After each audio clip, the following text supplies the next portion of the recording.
രാഹുൽ തുടരുന്നുണ്ട് എന്ന് മനസ്സിലാക്കുന്നുണ്ട്. രാഹുൽ നേരത്തെ പറഞ്ഞതുപോലെ തന്നെ ഇനി അടുത്ത നമ്മൾ കാത്തിരിക്കുന്നത് പുതിയൊരു ദൗത്യ സംഘം അവിടേക്ക് വരികയാണ്. കാരണം നേവിയുടെ സഹായം, നേവി വന്നാൽ കൂടിയും ആധുനിക സംവിധാനങ്ങളൊക്കെ ഉണ്ടായാൽ കൂടിയും വളരെ പ്രധാനപ്പെട്ട ഒരു പ്രശ്നം, ഒരു പ്രതിസന്ധി എന്നത് ഈ മാലിന്യം തന്നെയാണ്. ആ മാലിന്യങ്ങൾ എത്ര സംവിധാനങ്ങൾ നമ്മൾ കൊണ്ടുവന്നാലും ഇതാണ് ഭൂഗർഭ ഒരു പാതയാണ്, ഓടയാണ്, അവിടേക്ക് പരിമിതികൾ ഒരുപാടുണ്ട്. ഈ നേരത്തെ വന്ന എല്ലാ അത്യാധുനിക സംവിധാനങ്ങൾ റോബോട്ട് അടക്കം നമ്മൾ ഇറക്കി. അപ്പോൾ നേവി കൂടി വന്നാൽ കഴിഞ്ഞാലും നമുക്കൊരു പ്രതീക്ഷയില്ല. ഇനി ഇരുൾ നീങ്ങുന്ന, ഈ ഇരുട്ട് വീഴുന്ന ഒരു സമയം കൂടിയാണ്. അങ്ങനെയൊക്കെ നോക്കുമ്പോൾ എന്താണ് ഒരു പ്ലാനിങ്, എന്താണ് ഇനി? തന്നെയാണ് ഇത്രമാത്രം മാലിന്യം നമ്മുടെ ഈ ആമയഞ്ചൻ തോടിലൂടെ ഒഴുകുന്നുണ്ടായിരുന്നു. അത് ഇത്രമാത്രം അപകടകരമായിരുന്നു എന്നുള്ള വാർത്തയാണ് നമുക്ക് നിലവിൽ ഇത്തരം സംഭവങ്ങൾ അല്ലെങ്കിൽ സ്കൂബ ഡൈവ് ചെയ്യാൻ രക്ഷാപ്രവർത്തകർ ഇറങ്ങുമ്പോൾ ആ ദൃശ്യങ്ങളോട് നമുക്ക് കാണാൻ കഴിയുന്നത്. നേരത്തെ സൂചിപ്പിച്ചൊരു മാലിന്യ ഭിത്തി തന്നെയാണ് അത്. ഒരാളുടെ പകുതിയോളം നീളമുള്ള മാലിന്യ ഭിത്തിയാണ് ഈ അടിയിലെല്ലാം ഉള്ളത്. അത് ഗ്രില്ല് ചെയ്യണമായിരുന്നു, ആ ഗ്രില്ല് ചെയ്തിട്ടില്ല. അത്തരത്തിൽ അനാസ്ഥകൾ ഒരുപാടുണ്ട്. അതിന്റെ ഭാഗമായി തന്നെയാണ് ഇത്രമാത്രം നമ്മൾ ബുദ്ധിമുട്ടുന്നത്. ഇനി ചോദിക്കുന്ന 2 പ്രതീക്ഷകളാണുള്ളത്.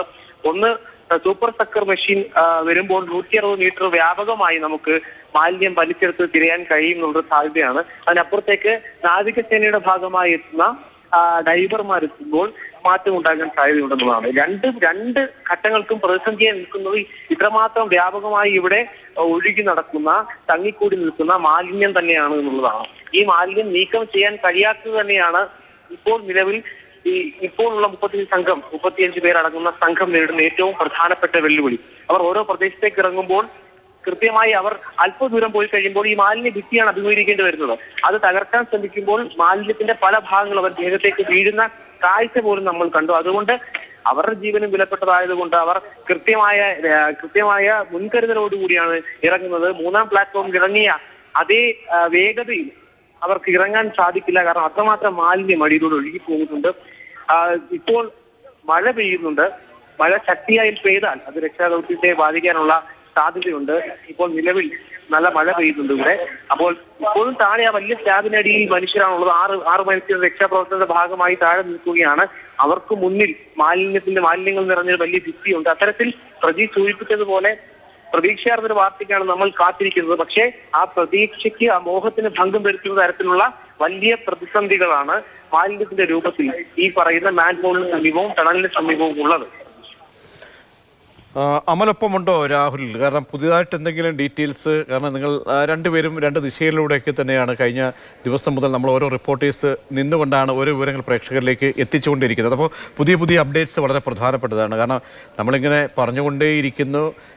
ഒപ്പം അവിടെ ഒരു ദൗത്യ സംഘം മെയ് മറന്നുകൊണ്ടുള്ള അവരുടെ ദൗത്യവുമായി മുന്നോട്ട് പോവുകയാണ്. പല പ്രതിസന്ധി ഘട്ടങ്ങളും ഉണ്ടായിരുന്നു. നേരത്തെ ഒരു ദൗത്യ സംഘത്തിലെ ഒരാൾക്ക് കാരണം തലനാരിഴയ്ക്കാണ് ജീവൻ തിരിച്ചു കിട്ടുന്നത്. അപ്പോൾ ഈ സ്ക്യൂബ ഡൈവേഴ്സ് എന്നൊക്കെ പറയുമ്പോൾ നമ്മൾ കേൾക്കുമ്പോൾ വലിയ ഇപ്പോൾ കാര്യങ്ങൾ സാധിക്കും എന്നൊക്കെ നമുക്കറിയാം. കാരണം ഈ വെള്ളക്കെട്ടുകൾ മാത്രമുള്ള സ്ഥലങ്ങളിലൂടെ പെട്ടെന്ന് ഉള്ളിലേക്ക് കടന്നു ചെല്ലാനുള്ള ഒരു ടീമാണ്. പക്ഷേ എന്താണ് ഇവിടുത്തെ പ്രധാനപ്പെട്ട പ്രശ്നം? ഈ മാലിന്യം തന്നെയാണ്. അപ്പോൾ ഒരുപാട് പരിമിതികൾ അവരെ സംബന്ധിച്ചിടത്തോളം ഉണ്ട്. അപ്പോൾ ഇനിയുള്ള നിമിഷങ്ങൾ എത്രത്തോളം നിർണായകമാണ്? മനുഷ്യനാണ് ഒരാൾ അകപ്പെട്ടിരിക്കുന്നത്. 29 മണിക്കൂർ പിന്നിട്ട് കഴിയുമ്പോൾ ഒരു രക്ഷാദൗത്യം എന്ന് നമുക്ക് പറയാൻ കഴിയില്ല. തിരച്ചിലെന്ന് മാത്രമേ അതിനെ വിശേഷിപ്പിക്കാൻ കഴിയുകയുള്ളൂ. പുതിയ അപ്ഡേഷൻ സമരമായി ഒന്ന് പങ്കുവച്ചാൽ. ഈ രക്ഷാപ്രവർത്തനത്തിന്റെ ആദ്യ മണിക്കൂറുകൾ മുതൽ ഈ രക്ഷാപ്രവർത്തന ഗതി, അതുൾപ്പെടെ രക്ഷാപ്രവർത്തകർ നേരിടുന്ന വെല്ലുവിളികൾ, ഇതെല്ലാം നേരിട്ട് കണ്ടയാളാണ് അമൽ സേനാമറമ്പിൽ. അദ്ദേഹം ഉണ്ട്. നിലവിൽ എത്രമാത്രം ദുഷ്കരമാണ് രക്ഷാപ്രവർത്തനം ഒരടി മുന്നോട്ട് പോകണമെങ്കിൽ മഴയും വൈക്കും പോകേണ്ട അവസ്ഥയാണ്. ഇന്നത്തെ അവസ്ഥ പോലുമല്ല. ഇന്നലെ തുടങ്ങിയ സമയത്ത് എത്രത്തോളം ബുദ്ധിമുട്ടാണ് നേരിട്ടത്. ഇന്നലെ മടങ്ങിയെത്താം. ഇപ്പോൾ ജിബിൻ കൂടി ചേരുന്നുണ്ട്. ജിബിൻ, നമ്മൾ ഈ പറഞ്ഞതുപോലെ തന്നെ ഒരുപാട് ഘട്ടങ്ങൾ പിന്നിടുന്നു. ഈ പറഞ്ഞ പോലെ ഇത്രയും മീറ്റർ എന്ന് പറയുമ്പോൾ, കാരണം 140 മീറ്ററോളം എന്ന് പറയുമ്പോൾ ഒരുപാട് മീറ്റർ ഉണ്ട്. അതിൻ്റെ ഒരു ഏകദേശം ഒരു ഭാഗത്തേക്ക് മാത്രമേ എത്താൻ കഴിഞ്ഞിട്ടുള്ളൂ. ഇനിയും എത്തുമ്പോഴൊക്കെ തന്നെ നേരത്തെ ചില സാഹസിക പ്രവർത്തനങ്ങൾ നടത്തി. നമുക്കറിയാം, ആ റെയിൽവേയുമായിട്ട് ബന്ധപ്പെട്ടുള്ള ഒരു മാൻഹോൾ തുറന്നു. അവിടെയും കാര്യങ്ങൾ ഒക്കെ തന്നെ നമുക്കൊരു പോസിറ്റീവ് കൈമലർത്തേണ്ട അവസ്ഥയാണ്. പിന്നീട് ഈ പറഞ്ഞ റോബോട്ട് പരിശോധനയിൽ പോലും ഒരു സംശയാസ്പദമായ ഒരു സാഹചര്യം ഉണ്ടായി പ്രതീക്ഷ നൽകുന്നത്. പക്ഷേ അതും വിഫലമായി. ഇനിയിപ്പോൾ പുതിയ ടീം വരുന്നുണ്ട്. അത് നാവികസേനയെ ബന്ധപ്പെട്ട ടീമാണ്. അവർക്കും എന്തൊക്കെ ചെയ്യാൻ കഴിയുമെന്ന് ഈ സാഹചര്യത്തിൽ നമുക്ക് പറയാൻ സാധ്യമല്ല. എന്തൊക്കെയാണ് മറ്റ് ഏകോപനങ്ങൾ, ആരൊക്കെയാണ് കാര്യങ്ങൾ നിയന്ത്രിച്ച് മുന്നോട്ട് കൊണ്ടുപോകുന്നത്? വെല്ലുവിളികൾ എത്രത്തോളമുണ്ട്? 4:30 ടൈം 4:30 പോവുകയാണ്. ഇന്നലത്തെ അതേ സമയത്തോടെ എത്തിയിരിക്കുകയാണ്. പോകുന്ന ഏറ്റവും വലിയ വെല്ലുവിളി എന്ന് പറയുന്നത് ഇപ്പോൾ തലസ്ഥാന നഗരിയിൽ വലിയ രീതിയിലുള്ള മഴ പെയ്ത് തുടങ്ങിയിട്ടുണ്ട്. അതുകൊണ്ട് തന്നെ ഇനി ഇവിടെ നിന്ന് ഇവിടേക്ക്, അതായത് ഈ മാൻഹോളിലേക്കും പ്രധാനമായി അമേരിക്കൻ ടോട്ടിൽ നിന്ന് ഈ തുരങ്കങ്ങളിലേക്ക് വെള്ളം ഇറങ്ങുന്നത് വലിയ രീതിയിൽ ജലം ഇറങ്ങിയേക്കാം. അതായത് മാലിന്യവും മലിനജലം ഉൾപ്പെടെയുള്ള കാര്യങ്ങൾ ഈ ടണലിലേക്ക് ഇനി ഇറങ്ങി വരാനുള്ള സാധ്യത കണക്കിലെടുക്കുന്നുണ്ട്. കഴിഞ്ഞ കുറച്ച് നിമിഷങ്ങളായി ഇവിടെ ഒരു മഴ തുടങ്ങിയിട്ടുണ്ട്. അത് മാത്രമല്ല, ഏറ്റവും പ്രധാന കാര്യം എന്ന് പറയുന്നത് നേവി കൊച്ചിയിൽ നിന്ന് ഇങ്ങോട്ടേക്ക് തിരിച്ചു എന്ന് പറയുന്നത്. പക്ഷേ അവർ ഇവിടെ എത്തുന്ന സമയം, അതായത് ഇപ്പോൾ പ്രജീഷ് സൂചിപ്പിച്ചതുപോലെ തന്നെ സമയം 4:30 ആവുകയാണ്.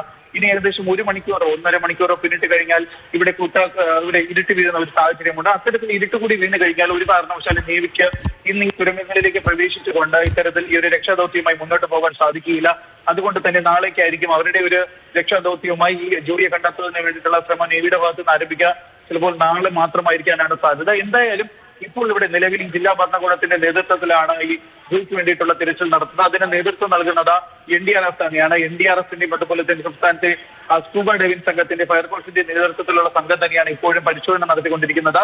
പ്രധാനമായി ഇപ്പോൾ പരിശോധന നടത്തിക്കൊണ്ടിരിക്കുന്നത് 2 ഭാഗങ്ങളിലാണ്. അതായത് 3ാമത്തെ പ്ലാറ്റ്ഫോമിൽ നിന്ന് ഈ 4ാമത്തെ പ്ലാറ്റ്ഫോമിലേക്കുള്ള ഒരു തുരങ്കം, അതുപോലെ തന്നെ ഈ 5ാമത്തെ പ്ലാറ്റ്ഫോമിൽ നിന്ന് അവിടെയുള്ള സ്ലാബുകൾ മാറ്റിക്കൊണ്ട് അവിടെ നിന്ന് 4ാമത്തെ പ്ലാറ്റ്ഫോമിൽ തുരങ്കത്തിലേക്ക് പോകുന്ന ഒരു വഴി. അതായത് ഈ 3ാമത്തെ പ്ലാറ്റ്ഫോമിൽ നിന്നും 5ാമത്തെ പ്ലാറ്റ്ഫോമിൽ നിന്നും 4ാമത്തെ പ്ലാറ്റ്ഫോമിലേക്ക് എത്തുന്ന ആ ഒരു വഴി ക്ലിയർ ചെയ്യുന്നതിന് വേണ്ടിയിട്ടുള്ള ഏകദേശം 50 മീറ്ററോളം വരുന്ന ആ ഒരു ദൂരത്തെ മാലിന്യങ്ങൾ ക്ലിയർ ചെയ്യുന്നതിനും അവിടെ ഈ ജോലി കണ്ടെത്താൻ സാധിക്കുമോ എന്നുള്ള ഒരു കാര്യങ്ങളാണ് ഇപ്പോൾ പരിശോധന നടത്തിക്കൊണ്ടിരിക്കുന്നത്. അതായത് നേരത്തെ സൂചിപ്പിച്ചതോടെ 2 ഭാഗത്തു നിന്ന് ഈ 4ാമത്തെ പ്ലാറ്റ്ഫോമിലേക്ക് എത്താൻ വേണ്ടിയിട്ടുള്ള ശ്രമമാണ് ഇപ്പോൾ നടന്നുകൊണ്ടിരിക്കുന്നത്. അതിനു വേണ്ടിയിട്ടാണ് ഈ സംഘങ്ങൾ ഈ മാൻഹോളിനുള്ളിലേക്കും അതുപോലെ തന്നെ സ്റ്റാബുകൾ മാറ്റിയിട്ടും ഈ ഹോളിലേക്ക് ഇപ്പോൾ തന്നെ അവർ ഇറങ്ങിക്കൊണ്ട് ഇപ്പോൾ പരിശോധന നടത്തിയിരിക്കുന്നത്.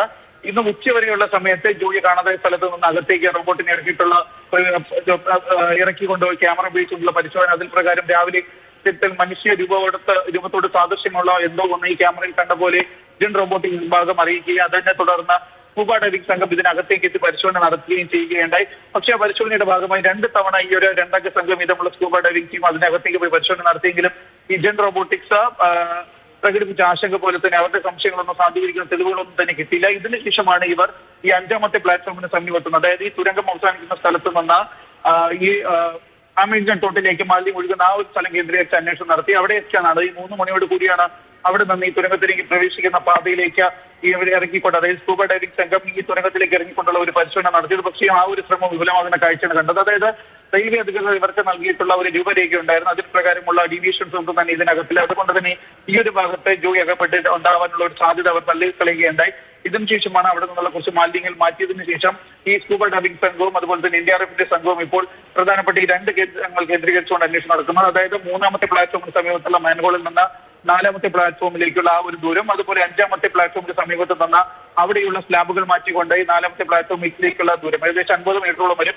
ഈ ഒരു ഭാഗം കൂടിയാണ് ഇനി അവർ കവർ ചെയ്യുന്നത്. ആ ഒരു ഭാഗത്തു നിന്നുള്ള മാലിന്യങ്ങൾ കൂടി നീക്കം ചെയ്തുകൊണ്ടായിരിക്കും അവിടെ ജോലി ഉണ്ടോ എന്നുള്ള ഒരു കാര്യമൊക്കെ തന്നെ അവർ തീർച്ചയായിട്ടും. എന്തായാലും നേവിക്ക് ഇങ്ങോട്ടേക്ക് എത്തുന്നതിന് വേണ്ടിയിട്ട് ഇനിയും വളരെയധികം സമയമുണ്ട്. അവർ കൊച്ചിയിൽ നിന്ന് തിരിച്ചതായാണ് കഴിഞ്ഞ കുറച്ച് മണിക്കൂറുകൾ മുമ്പ് നമുക്ക് ലഭിച്ചവരും അവരിവിടേക്ക് എത്തുമ്പോഴേക്കും നേരെ ഇരുട്ടാനാണ് സാധ്യത.